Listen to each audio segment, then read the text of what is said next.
Hi traders and welcome to the Technical Analysis Market Watch on Friday the 15th of December. So we've seen a week of explosive moves. We've seen some really big moves on the currencies and the indices this week that have hit some very key targets, but we are at some very important zones right now. So we'll jump straight into the analysis and see if we can identify any trades for today or early into next week.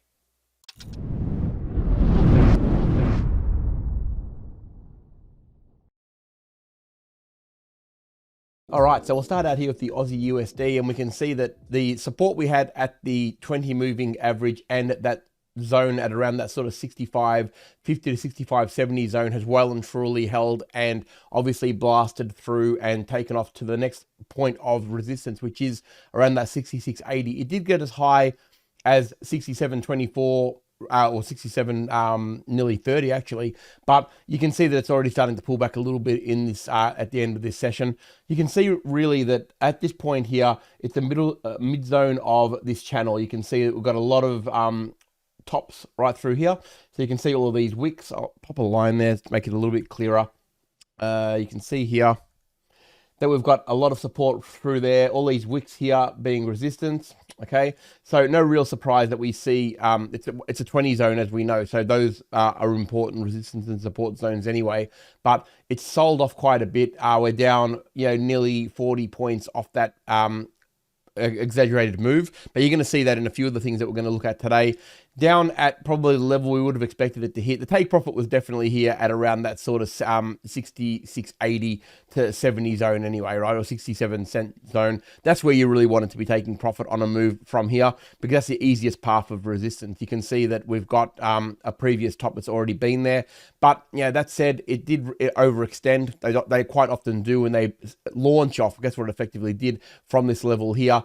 What it does now is going to be really important, because we wouldn't want to be getting in on it again until it actually is above and trading above 67 cents, probably 67.30 to 40.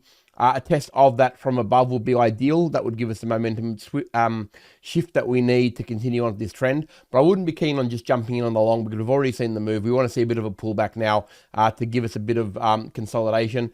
A pullback down to the 66.20 also makes sense. If it comes back all the way down here and around bottoms, then we can look at attempts again at that 67.20, which is 100 pips away again. So not bad trading on the Aussie. Hopefully you're able to catch that nice big move, because it happened off a very strong level of support.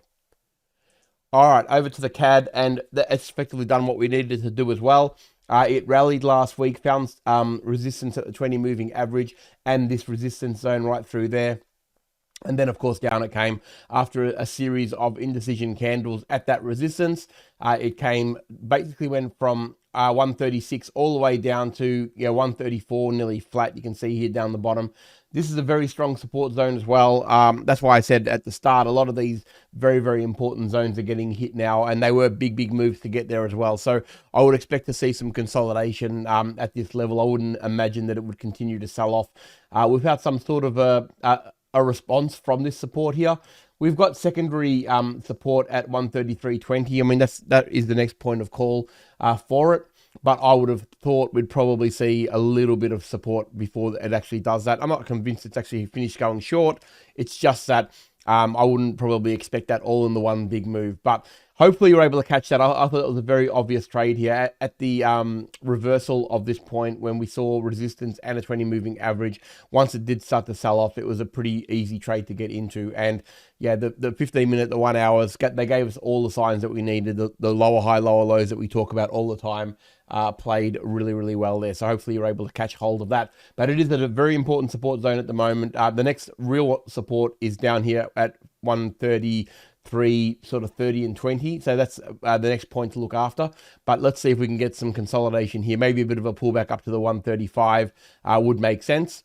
But I would probably look for a rollover at that point and maybe continued selling. Until it's trading above that level, I wouldn't consider going any longer than that. So maybe a little short reversal back up to here if we get a series of higher highs and higher lows, and then look for that change of trend again. Over to the US dollar yen, and again, this did exactly what we needed to do. It was a week of testing the levels that we were hoping they would. So as you can see, after the amazing sell-off that happened last week, It basically rallied all the way up to where we would want it to, the roll reversal zone at 146.50. And from that point on, it just continually sold down again. So this is what I always talk about when I say that we wanted to test the break area from below here. It's done that. It's came up here, tested the level, and then rolled over. And the obvious target is the previous move. And that was here at 140.180. Okay, so when the market tests that level on the basically after a pullback, it's usually the easy trade to get back down to where it's already been. So the fact that it's finding support potentially at this level, there's still a little bit to go, but there is a little bit of support here that could form because of the. I'll pop a horizontal line right through there. Okay, this area here, I would expect to find some sort of support.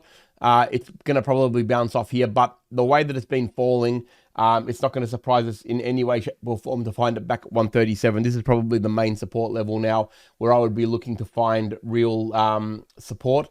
It's still a little bit to go, of course, but it's done all the right things for us so far. It's pulled back to the level we needed it to do, and then came back and basically taken out the level that we would have been shorting to anyways. Hopefully you're able to get hold of that trade, because again, that was a relatively easy one to get into. I really like that one. I know some people did because I've got the email, so very good trading there. Dollar index, very similar story to the yen. Basically went up to the resistance, very strong, heavy resistance here at 104. And a 20 moving average, it basically rolled over and then down it came, plummeted down, obviously, in two very, very big candles. But you can see that the writing was on the wall. We're, like I said last week, we're obviously in a very strong downtrend, and there was no reason to think that that was going to change anytime soon, because we simply haven't had the reversal pattern. But what it did do is come up and test that level from below, which is a very important support break. And then continued on to the short, which is basically technical analysis 101. The euro is obviously the one we want to trade there, and did the exact same thing, tested the 50 moving average, big bounce up to the 110. Obviously a very, very big move. 110 is very strong for it. Look, the 110.50 area is a very, very heavy resistance zone, very heavily guarded zone here. It's strong here also, though. You can see here that even these tops right through here provided a lot of wicks and a lot of problems for us to go higher than the 110. But realistically, 110.50 is where the heavy resistance is. Big bounce off. You could have got into that. The way to get into a trade like that, obviously, is to go to the smaller time frames.